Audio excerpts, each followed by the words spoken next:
which brings me to my fourth bit, which I call cut, copy, and paste. I've made frequent reference to the cutting of the 8 realis coin into pieces of 8, and I've also referred to the function of the bit of information in cutting possibilities in half. For my fourth bit, I want to return to the logic of cutting and the basic digital editing tools known as cut, copy, and paste. But first, let me note that for almost all of the past 3 million years, high tech took the form of toolkits consisting of sharpened pieces of stone. These toolkits included 3 types of stone knives. One was used for skinning and otherwise preparing meat, another for working with vegetables and fruits, a third used to create other tools out of wood and bone. These toolkits were ubiquitous in our prehistory to an extent that is extraordinary.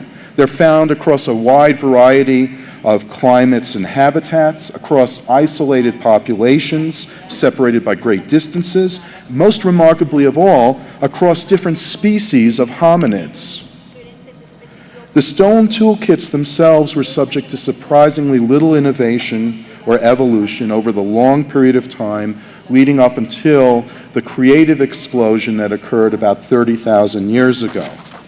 Now, the distance from the stone chips of the hominids to the silicon chips of home computers seems unimaginable. And yet it's all but instantaneous in comparison to the millions of years during which these prehistoric toolkits were used. Moreover, these two moments of stone and silicon are connected by a missing link: the technologies of writing and printing. The stone knife used to sharpen and fashion other tools out of wood and bone also could make their marks on their surfaces. On wood and bone surfaces, make marks that are both aesthetic and symbolic, leading to writing. Just as our ancestors used stone tools to hunt, gather, and process their food, we use digital tools to hunt and gather alphanumeric data and to process words, numbers, images, and sounds. Of course, we have a great many tools in our digital toolkits, but there is, I think, a contemporary equivalent to the 3 stone knives of prehistory, which are cut, copy, and paste. I would go so far as to say that these 3 commands are archetypes of the digital, archetypes certainly of word processing, of computer programming, and they are possibly ideal, certainly exemplary forms of the human activity of tool use. You think about cut, the basic function of cut and copy and paste. It's the modification and manipulation of human environments.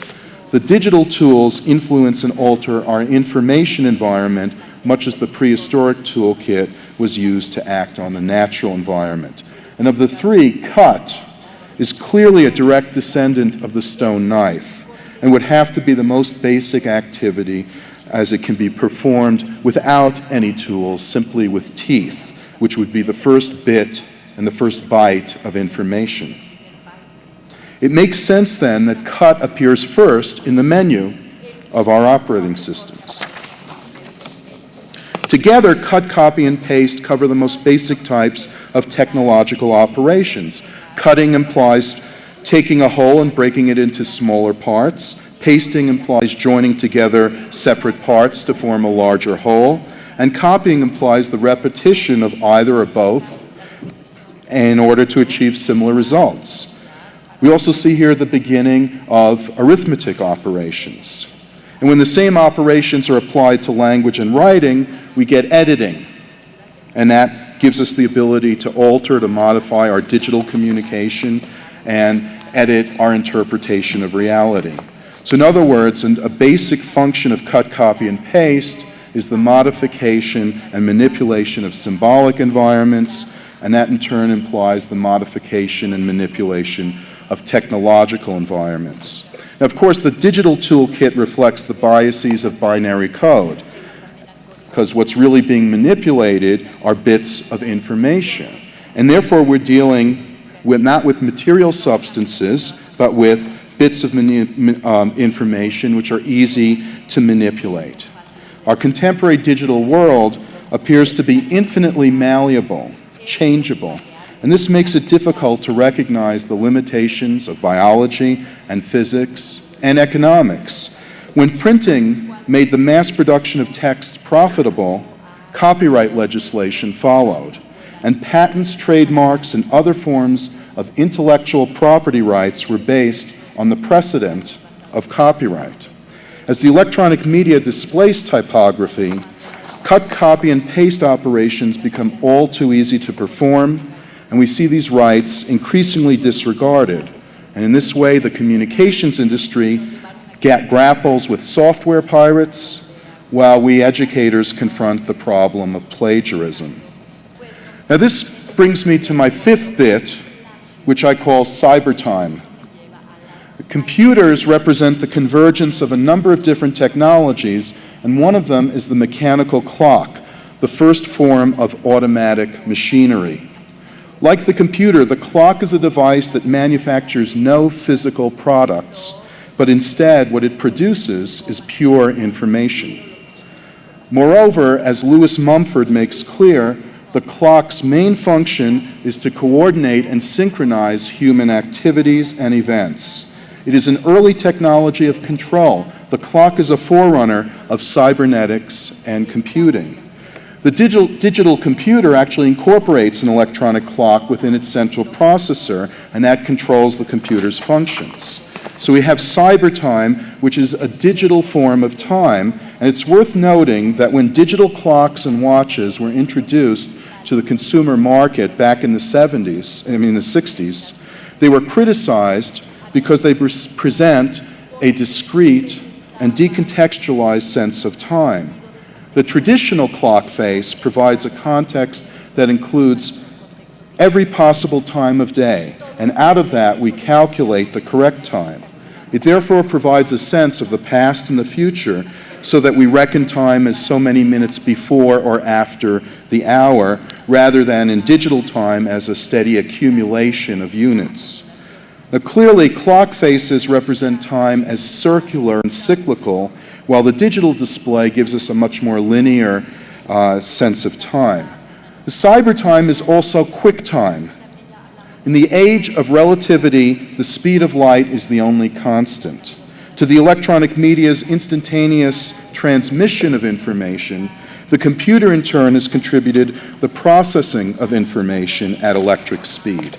Consequently, we've come to expect the instantaneous. It no longer excites us. Nobody comments about how fast our messages are delivered through email, but we now talk about postal delivery as snail mail. No one talks about jet speed anymore. Jet speed. Nothing. All we talk about is jet lag. When we're sitting at a computer terminal, delays of a few seconds seem interminable. 5 minutes seem like an eternity. Cybertime breeds impatience, haste, and intolerance, both online and in the real world. The speed of cybertime makes it a powerful technology of synchronization and control. The computer extends the function of clocking, which was introduced in the 19th century to control labor and production. And yet, at the same time, the computer's ability to control and coordinate in the interests of speed and efficiency have allowed for more flexible notions of time. The computer introduces the idea of time sharing. Time sharing started as a process by which mainframe computers were able to accommodate different users. The introduction of time sharing to mainframe computers made interactive programming via video terminals possible, and it led to the first electronic mail systems. A variation of time sharing among different computers linked in networks made possible more sophisticated forms of computer-mediated communication, such as the Usenet newsgroups. Elsewhere, the term time sharing, as well as the general principle by which it works, has been adopted by the travel industry to create more flexible vacation options. Many businesses have adopted the related idea of flex time as an alternative to standard working hours. And also there's the concept of time shifting introduced by the programmable VCR and brought to a new level by digital video recorders such as TiVo.